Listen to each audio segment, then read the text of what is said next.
En esta oportunidad quería como que interactuar con ustedes y no solo he traído la historia, que técnicamente es el título, que por cierto ya lo cambié y no tiene nada que ver con lo que dijeron de título, pero les traje como que dos opciones, como para que ustedes mismos elijan qué es lo que quieren escuchar. Entonces va a depender de ustedes, vamos a llegar a un punto en el cual... Gracias.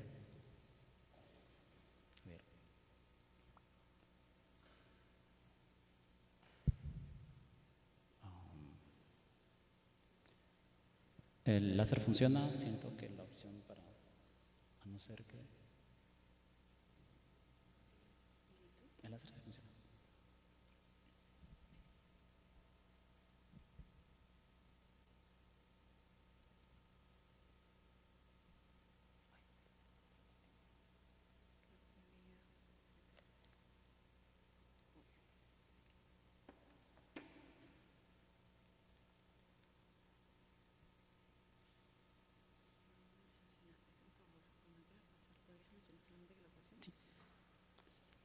Vamos a hacer un trabajo más colaborativo aún. La persona que esté en las diapositivas va a tener que ayudarme y darle siguiente, entonces vamos a trabajar mucho más.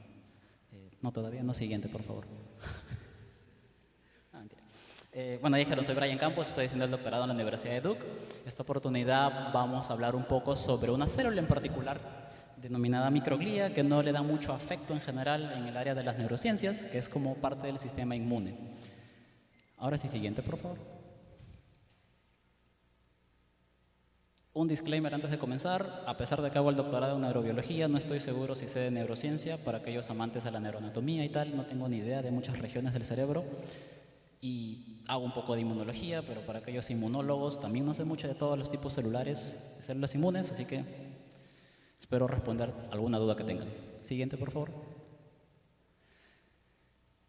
Y el título tenía la palabra foráneo. Siento que microglía como célula inmune es una célula foránea en muchos aspectos. Y este título lo copié de un artículo que ya existe, que justamente debatía el origen ontológico y de desarrollo de microglía como célula. A diferencia de las neuronas u otras células como astrocitos, todas ellas derivan de la misma capa embrionaria. Microglía viene de otro tejido, viene del saco embrionario. Vienen diferentes waves, que le dicen olas de desarrollo, pero la principal viene de un tejido que no necesariamente es el tejido que da origen al cerebro. Por eso que muchos autores se refieren a la microglía como una célula foránea del sistema nervioso central. Pero también es foránea, en mi concepción, por las personas que descubrieron a la microglía, a esta célula. A la izquierda probablemente van a reconocer a Santiago Ramón y Cajal, investigador español, muy conocido por la atención que desarrolló y que nos ayudó a poder determinar la estructura de diferentes neuronas. Y pues como le encantaba también pintar, pues tenía unos dibujos increíbles que pueden aprovechar y ver. A la derecha tenemos probablemente al artífice en sí que describió a la microglía como tal, Pío del Río Ortega. Ellos dos no tenían la mejor relación, por lo que siempre estuvieron discutiendo, los dos tenían el ego muy elevado y pues nunca congeniaron muy bien en el laboratorio. Pero lo que pasó fue que, en este caso, Pío del Río Ortega, luego de ser como que exiliado por toda la escuela que Ramón y Cajal precedía en España, decide hacer diferentes embarcaciones. Y en uno de esos viajes que hace Pío del Río Ortega, acaba en Argentina. Y estuvo como unos 3 años en Argentina, y una de las últimas investigadoras que tuvo como mentí o como estudiante fue Amanda Pellegrino de Iraldi, y pueden encontrar en este fantástico review que habla sobre las diferentes mujeres que fueron entrenadas, que recibieron entrenamiento científico de Pío del Río Ortega en Argentina. Siguiente. Y solo para poner en contexto, aquellos que han estudiado biología celular, por ejemplo, se van a dar cuenta que ese señorcito de allí es Eduardo de Robertis, el mismo del libro, el de Robertis. Y es porque ellos dos, Amanda y Eduardo Robertis, eran colegas en el mismo instituto en la Universidad de Buenos Aires. Y solamente quería traer a colación este evento en el cual de Robertis le estaba pasando la posta de la dirección a Amanda en una época en la cual era en general muy complicado hacer ciencia, hace unos 40, 45 años en Sudamérica. Ahora sí, siguiente. Ok, entonces una vez definida en sí la historia de cómo microglía como célula comenzó a tener un rol importante en el cerebro. Hubo como un hiato luego de su descubrimiento. Esto, lo que les acabo de comentar, sucedió como en la década del 20, 30, y luego no hubo más investigación en microglía hasta la década del 70 más o menos, cuando comenzamos a redescubrir las diferentes propiedades que microglía tiene. Inclusive en este review hermoso, escrito por Amanda Sierra, española investigadora, como que ¿cómo se dice? Bueno, una de las nietas académicas de estos investigadores antiguos, hizo un review, uno de los pocos que he visto hasta la actualidad, que tiene un título en español, 100 años de microglía, porque ya habían pasado 100 años en el 2021. Y estas son una de las 4 propiedades que microglía tiene, cumple en el cerebro, como por ejemplo el refinamiento sináptico, que vamos a hablar bastante en la presentación, que es definido técnicamente como el proceso fagocítico que microglía como célula inmune tiene al poder como que ingerir espinas dendríticas, dendritas, muchas veces somas, y poder redefinir ciertas propiedades neuronales. Microglía, por ser una célula inmune, también tiene capacidad de movimiento, entonces puede hacer monitoreo a partir de los procesos. Los pequeños bracitos que ven que se extienden dentro del soma del cuerpo de microglía los denominamos procesos, y esos son capaces de poder detectar diferentes lesiones, inclusive infecciones en la parénquima del sistema nervioso central. La capacidad fagocítica, como les había dicho, en general pueden también hacer fagocitosis de bacterias o algún otro agente patógeno o algún otro cuerpo foráneo al cerebro. Y finalmente, otro aspecto importante sería la inflamación, la producción de citoquinas o técnicamente la respuesta a algún tipo de inmunógeno que acceda al cerebro. 2 de estas funciones probablemente las vamos a discutir con más detalle en algunas de las historias que les voy a comentar. Siguiente, por favor. Quería ilustrar de cierta forma qué significa fagocitosis para aquellos que no han tenido la oportunidad de ver a un fagocito, a una célula inmune realizando este proceso. Si alguien pudiese darle clic, por favor, en el video para que puedan ver. Esto de aquí es el soma de una célula neuronal. No está marcado, por eso no les puedo decir qué tipo de célula es, pero es supuestamente el soma de una célula que ya estaba en proceso apoptótico. Obviamente esta es la microglía en sí, que está como pudieron ver al inicio, estaba buscando, acercándose a esta célula y luego la adoptó. Y luego dentro ya va a pasar por un proceso de fagocitosis con degradación, enzimas y todo ello, toda la parte más lisosomal asociada al proceso. Siguiente, por favor. Ok, y ahora ya entramos un poquito más al meollo del asunto. Esta propiedad fagocítica que les había dicho, que de cierta forma tiene como diana a las neuronas o algún componente neuronal como las espinas dendríticas, este proceso es fundamental para el neurodesarrollo. Como pueden ver aquí en esta ilustración, la microglía vendría a ser la célula que está con las tijeras, mientras que las neuronas obviamente abundan en nuestro sistema nervioso, y las microglías se encargan de esta poda, que también es otra palabra que suelen utilizar bastante, la poda sináptica en español. Siguiente, por favor. En nuestro laboratorio en la Universidad de Duke, mi jefa tiene un particular interés sobre periodos críticos de desarrollo, como por ejemplo la gestación o los primeros días, los primeros años, en este caso en seres humanos, postnatales, estadios bastante neonatales o inclusive de infancia temprana.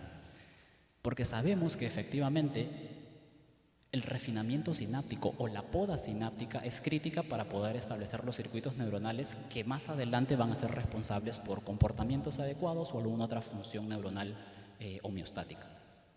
Siguiente, por favor.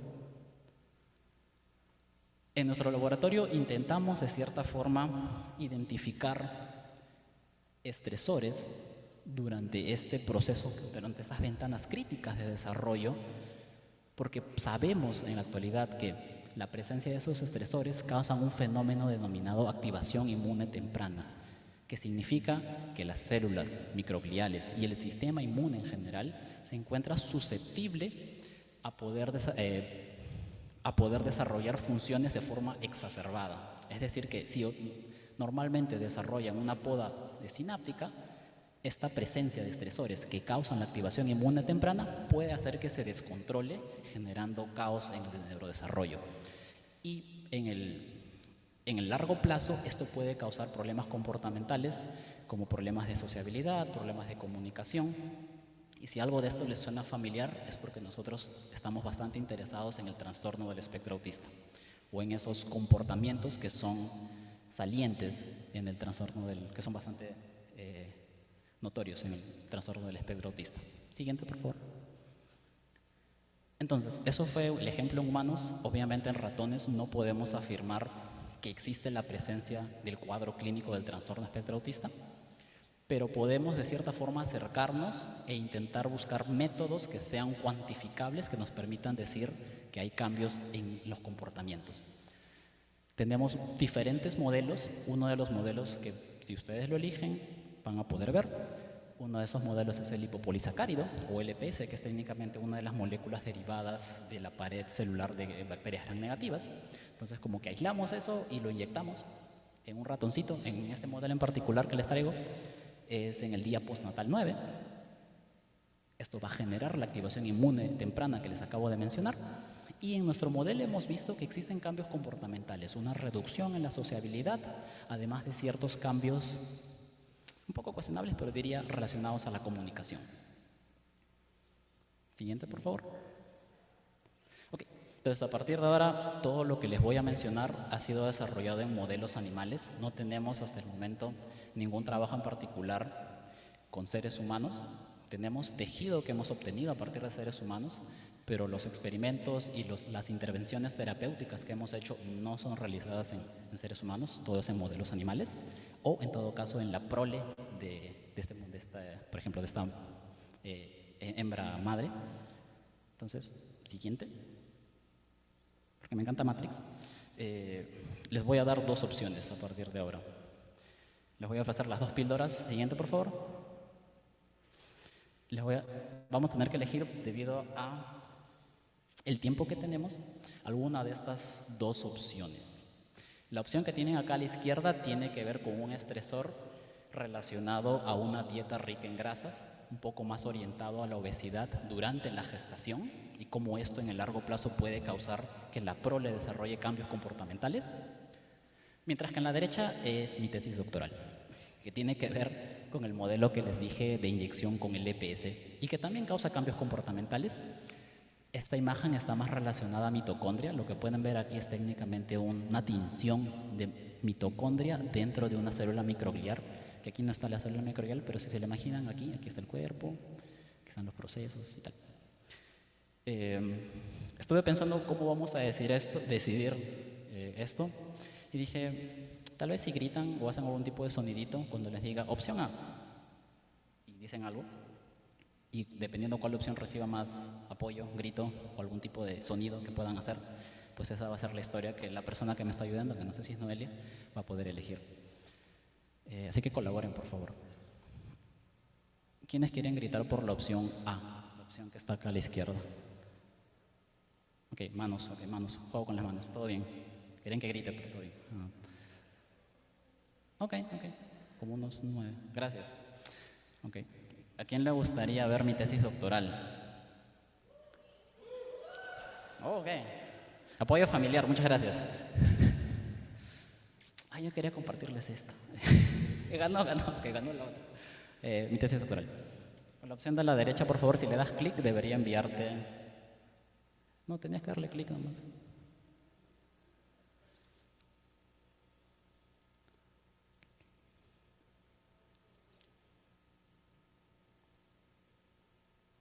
Eso, ok.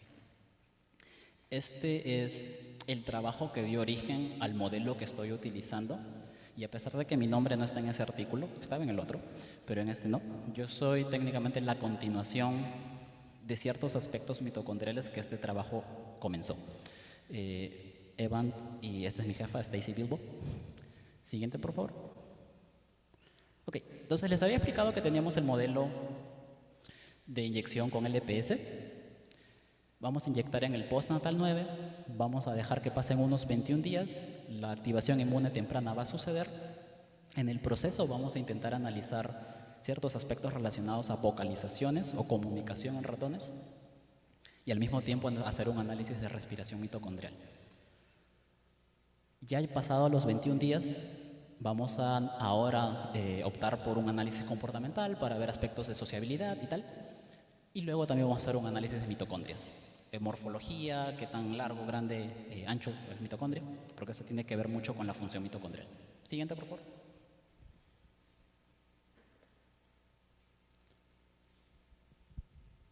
Siguiente. ¿Qué sucede a nivel comportamental? Next. Thank you. Una de las cosas para poder confirmar que realmente estamos frente a un modelo de activación inmune temprana es poder ver como una especie de reacción febril. Como imaginarán, el LPS, por derivarse de la pared de una bacteria gram negativa, como que mimetiza lo que sería una infección por una bacteria. Por eso uno esperaría que cuando uno está con una infección, pues tenga una reducción, por ejemplo, ¿de qué? Del peso. Y como pueden ver aquí junté técnicamente todos los animalitos que tenía, sea hembra o machos, y pueden ver que los tratados con LPS, pues antes de la inyección, bueno, todos tienen un nivel más o menos variable. Luego de la inyección, los animales controles que recibieron solo una solución salina, pueden ver que continúan un desarrollo tradicional. Bueno, en este caso el peso es tradicional, continúa aumentando de forma lineal, mientras que aquellos animales intervenidos con el LPS mantienen, inclusive llegan a perder un poco el peso y luego intentan recuperarlo. Ya pasado más adelante, porque hay más datos, pero ya no lo ploteé porque iba a quedar muy grande, pues sí se ve como que una recuperación más o menos razonable. Pero estos 3 primeros días son críticos justamente por la presencia del inmunógeno. Y bueno, van a ver a partir de ahora caritas de investigadores que son mis compañeros que me han ayudado a lo largo de la colección o la obtención de todos estos resultados, y esta es una costumbre que es bastante hecha en varias conferencias, darle reconocimiento a las personas que son justamente colaboradoras y esenciales en el proceso. Siguiente. Ahora, otro aspecto que nos ayuda a validar este modelo y a saber que realmente estamos frente a un modelo de activación inmune temprana inducido por el LPS es justamente la presencia de citocinas. En este caso hemos colectado tejido de la corteza prefrontal, hemos cuantificado a partir de un ensayo que es similar al ELISA, que no es exactamente un ELISA, y hemos cuantificado TNF-alfa, interleuquina 6, interleuquina 1 beta, entre otras, pero esas fueron como que las más tradicionales que uno esperaría tener una respuesta exacerbada. Como pueden ver aquí, en el eje X tenemos los grupos, M es de macho, F es de female, pero en este caso sería hembra, perdón que no lo haya traducido. El punto aquí es de que todos los grupos que tienen presencia o fueron inyectados con el EPS tienen un aumento drástico en sí de estas citoquinas, sea TNF-alfa, la interleuquina 6 o la interleuquina 1 beta. Con esos resultados sí podemos decir que estamos frente a un modelo que efectivamente induce cierto cambio relacionado a una respuesta inmune. Siguiente, por favor. Y ahora, ¿de qué forma nosotros en el laboratorio cuantificamos sociabilidad? Porque les había dicho que este modelo en el largo plazo, luego de unos 21 días después de la inyección, induce cambios en el comportamiento y también en la vocalización. Tenemos un ensayo que me parece muy divertido, es el ensayo de las 3 cámaras, que incluye el ratoncito al cual vamos a analizarle la sociabilidad o vamos a cuantificarle la sociabilidad. Tenemos al ratoncito preso, que es técnicamente el ratoncito que es colocado para poder saber si el sujeto de estudio va a procurar como que un estímulo social. Y tenemos un patito de hule, literal es un patito, que va a servir como un objeto o un estímulo no social. Pueda sonar un poco irrisorio, lo sé, pero es de esta forma que nosotros definimos si hay preferencia por un estímulo social o hay preferencia por un estímulo no social. Como todo individuo, los ratones, o como todo organismo, en este caso mamífero en su mayoría, los ratones tienen preferencia por estímulos sociales y estar en comunidad, entre comillas. Siguiente, por favor. Este es un ejemplo En sí, el propio ensayo son 3 cámaras, como les había dicho. Si pudieras darle play a cualquiera de los 2 videos. Si no me equivoco, el izquierdo es como que la preferencia por el estímulo no social. Pueden ver aquí que hay cierto interés por en sí la cámara, pero también por lo que está dentro, y comienza el ratón a oler y tal. Si puedes replicar el otro, por favor, que el otro es un poco más evidente. Ahora se va a ir probablemente al estímulo social, y pueden ver que aquí hay un tipo de interacción entre que se huelen y tal, lo cual refleja justamente una preferencia por el estímulo social. Lo que hacemos ahí es básicamente cuantificar cuánto tiempo fue invertido en esta cámara y cuánto tiempo fue invertido en esta otra, y luego dividir y hacer una especie de coeficiente, y ahí vemos si es que hay más o menos preferencia por uno de los 2 lados. Siguiente, por favor. Listo. En este modelo, entonces, como les había dicho, guíense de los colores, por favor, hay muchos grupos aquí. Si nos enfocamos únicamente en el grupo de machos que recibieron, por ejemplo, los que están con rayitas son los que recibieron el LPS, pueden ver que, por ejemplo, el grupo de machos que recibió el control salino tiene una sociabilidad del 80%. Eso quiere decir que, pues, suponemos que son 100 segundos, en 80 segundos ha preferido estar con el estímulo social. Si ven el otro grupo que tiene el estímulo, perdón, que tiene el LPS, van a ver que está en promedio en 50, lo cual significa que ha gastado 50% en un lado y 50% en el otro, mostrándose de cierta forma una cierta reducción de la sociabilidad. Podemos ir más allá y verificar, por ejemplo, cuánto tiempo el ratoncito invirtió en segundos, como les había dicho, con el objeto, o ya sea con el estímulo social. Y pues es simplemente la cuantificación hasta aquí. Siguiente, por favor. Esto otro no es un experimento que aún he analizado, pero ya lo hemos hecho. Es técnicamente cuantificar la vocalización de los animales. Los ratones se comunican, sí, pueden emitir sonidos que son denominados ultravocalizaciones, vocalizaciones ultrasónicas, perdón, y estos sí pueden ser registrados con micrófonos especiales. Entonces ponemos, en este caso, como hacemos un análisis de la vocalización de los ratones cuando están en estadios bastante iniciales, aquí pueden ver que hay un ratoncito en la edad más o menos postnatal 12. Cuando separamos al ratoncito en el postnatal 12, la vocalización es inducida por la ausencia de una figura maternal. Es por eso que de esta forma estamos forzando que el ratoncito, si realmente tenía la necesidad de comunicarse, pues va a comenzar a emitir vocalizaciones. Si de por sí ya presentaba algún tipo de alteración en la vocalización, es muy probable que no emita a pesar de que se lo obligue y coloque en una situación en la cual debería. Este es un ejemplo que no es exactamente de nuestro laboratorio, lo saqué de otro laboratorio colaborador, pero si pueden darle clic, por ejemplo.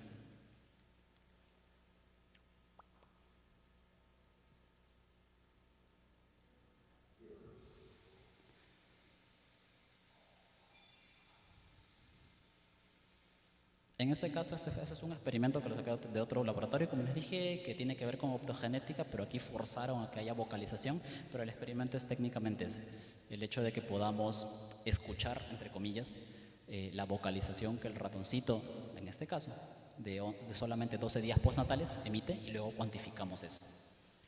Eso es un experimento que lo he hecho, pero desafortunadamente no lo he cuantificado todavía, entonces veremos qué va a pasar. Siguiente. Ahora, siguiente. A nivel comportamental vimos que hay cambios en la sociabilidad, hay reducción de la sociabilidad, pero a nivel celular a mí me interesa más el aspecto mitocondrial. Y ahora, volviendo a bioquímica inicial, si recuerdan, por ejemplo, el metabolismo de la glucosa, ¿dónde es exactamente que entra, por ejemplo, la respiración mitocondrial? Entra una vez que la glucosa pues, es metabolizada, y luego estos metabolitos son los necesarios para nosotros poder producir energía. Entonces, si recuerdan, la mitocondria es, ¿cómo se dice eso? Como que la productora de energía. Es la célula, perdón, es la organela encargada de la producción de energía en todas las células. Entonces, por eso es importante, en este caso, entender, o por lo menos para mí es importante poder entender la contribución que tiene la respiración mitocondrial en las funciones que microglía va a ejercer como célula inmune. Siguiente. Y una de las cosas, uno de los hallazgos que este artículo dejó fue justamente que existen cambios en cuánta glucosa la microglía es capaz de ingerir y en cuánta respiración mitocondrial las mitocondrias dentro de la microglía pueden realizar. Como pueden ver aquí, en el grupo de hembras no hay ningún cambio.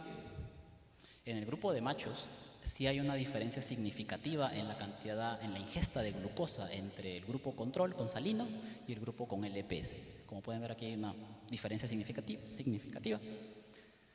Pero lo que a mí más me llamó la atención fue técnicamente esta parte de aquí.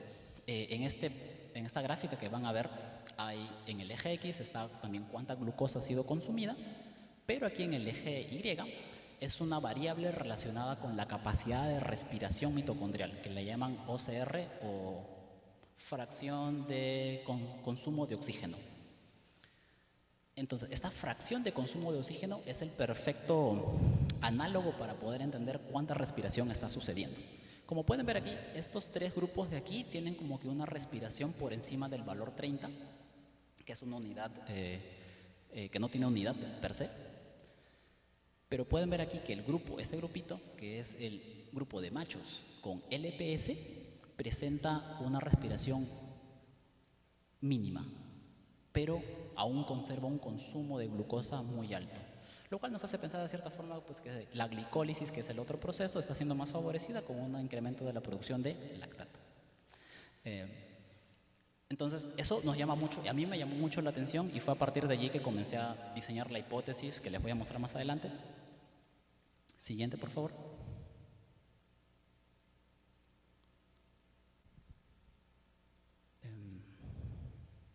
Okay. Ahora, una vez que tenemos esos resultados más funcionales sobre la respiración mitocondrial, fue también interesante para nosotros demostrar que existían cambios estructurales.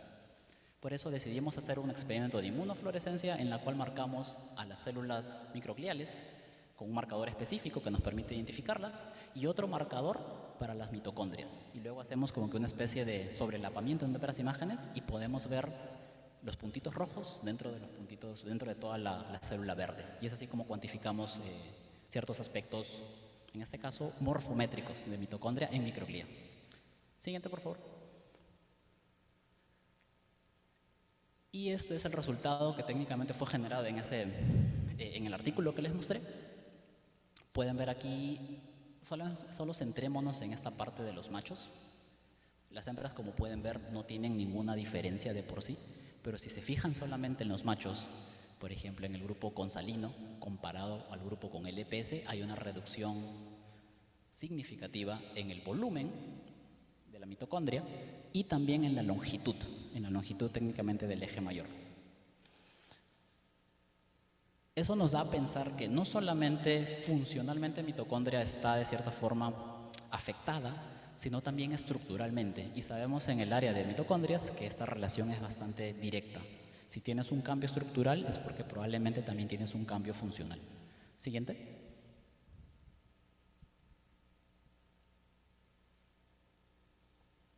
Y ahora viene técnicamente lo que estoy proponiendo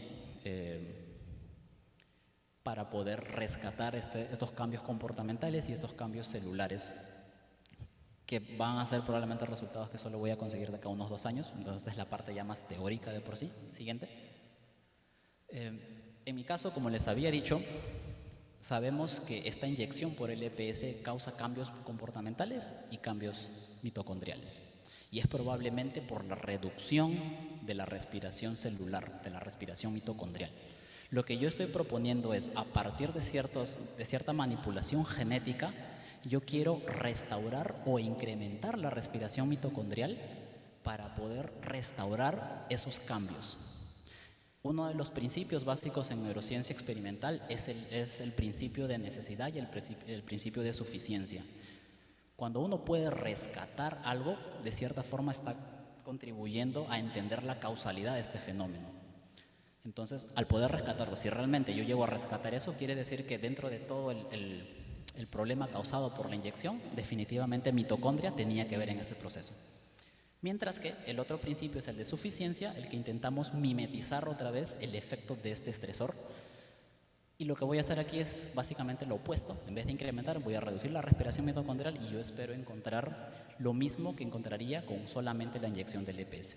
Pero bueno, esto es bastante técnico, solamente quería compartir con ustedes esa parte. Siguiente y última diapositiva. Esos son los dos genes que estoy de cierta forma proponiendo manipular, que ya tenemos los ratones. Solamente nos falta realizar los experimentos, que nos vaya probablemente 1 año o 2 años más. Es un gen relacionado a un transportador de mitocondria, que está aquí, que es el primer paso para la respiración mitocondrial, y es este otro gen relacionado al proceso de inflamación. Al poder controlar esos, nosotros vamos a ser capaces de demostrar si es que o restauramos y rescatamos el fenotipo o lo podemos mimetizar. Ok, siguiente.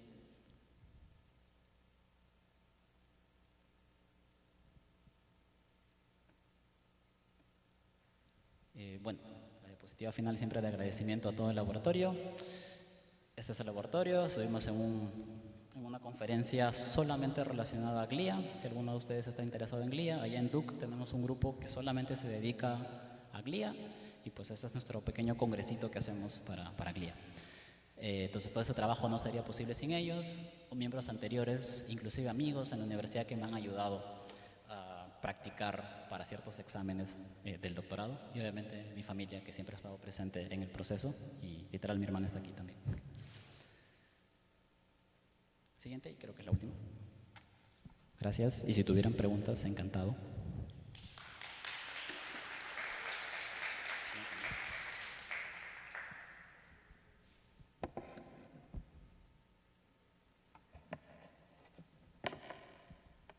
Ok, tenemos una pregunta. Sí. Dice que no.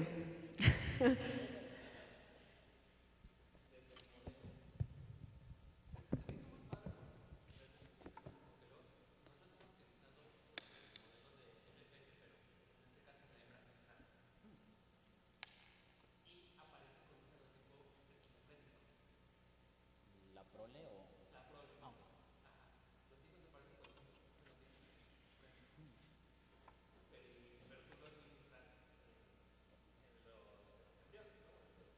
Cuando ya están en el post, ajá.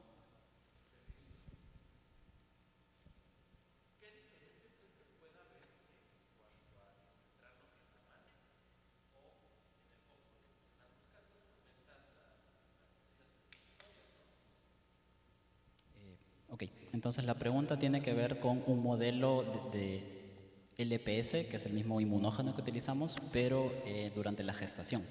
A diferencia del mío, que es cuando la prole ya nace. Y Gabriel nos comenta que tienen ciertos cambios relacionados a esquizofrenia, mientras que el modelo que les mostré tiene que ver con sociabilidad. Me encanta la pregunta. Algo que me olvidé mencionar y siento que es crítico en el entendimiento de este modelo es que los cambios celulares y moleculares que les mostré están en la corteza prefrontal. Y esta región en particular que nos interesa, que se llama córtex anterior cingulado, ya ha sido asociada con sociabilidad. Pero esa también es una discusión así bastante cuestionable, porque hay muchas áreas que están relacionadas con sociabilidad y en neurociencia es un poco difícil como que atribuir una única área a un único comportamiento. Eso es como que desafío en sí de toda el área. Sería interesante saber qué regiones en sí fueron abordadas en el modelo que tienes. Nosotros tenemos otro modelo que no inyecta LPS, pero la otra opción que les dije sobre obesidad previa a la gestación, y hemos visto un fenotipo depresivo, porque una de las regiones afectadas en este caso es el núcleo dorsal Raphe, dorsal nuclear Raphe, DRN. Y esta región está relacionada, probablemente es la región más rica en transmisión serotoninérgica, y como serotonina está relacionada con depresión, pues se cree mucho y hemos encontrado también que hay una reducción a la serotonina justamente en los embriones y también más adelante en los machos.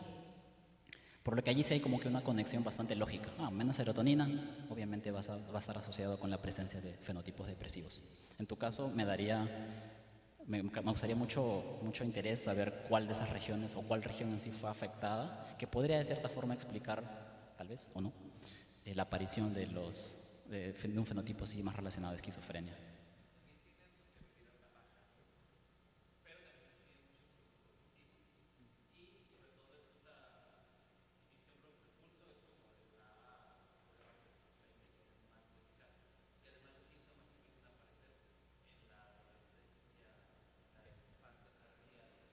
Que tiene sentido con la literatura de esquizofrenia.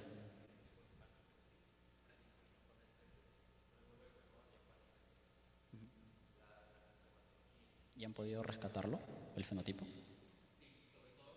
¿Con? Ok.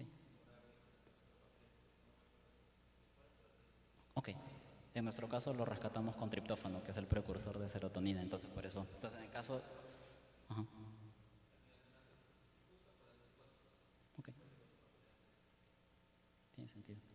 Pero ok. No sé si respondí tu pregunta, creo que fue más una conversación, pero... Pero gracias por la pregunta.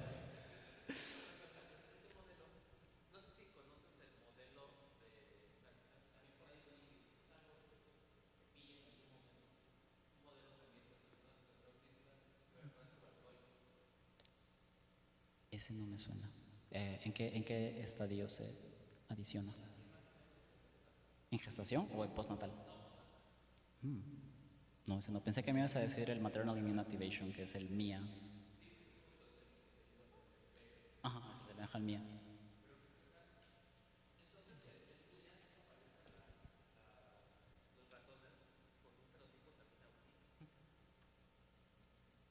Ese, ese en sí ya tiene un poquito más de literatura de por sí. Gloria Choi en el MIT pues publicó que probablemente no sea lo único, pero sí encontró cambios en la microbiota que estaba relacionado probablemente de organismos o microorganismos que eran productores de IL-17 y IL-17, que era justamente la razón por la cual podrían causarse cambios durante la gestación en el feto, básicamente a partir de transmisión, bueno, en este caso, mediación por IL-17, porque utilizaron anticuerpos contra IL-17 y vieron que pues, podían rescatar los cambios comportamentales más adelante.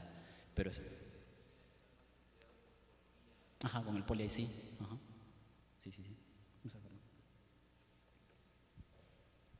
Bueno, despedimos a nuestro ponente con fuertes palmas. O sea, creo que siento que ha quedado ahí una conversación pendiente que se va a extender más tarde.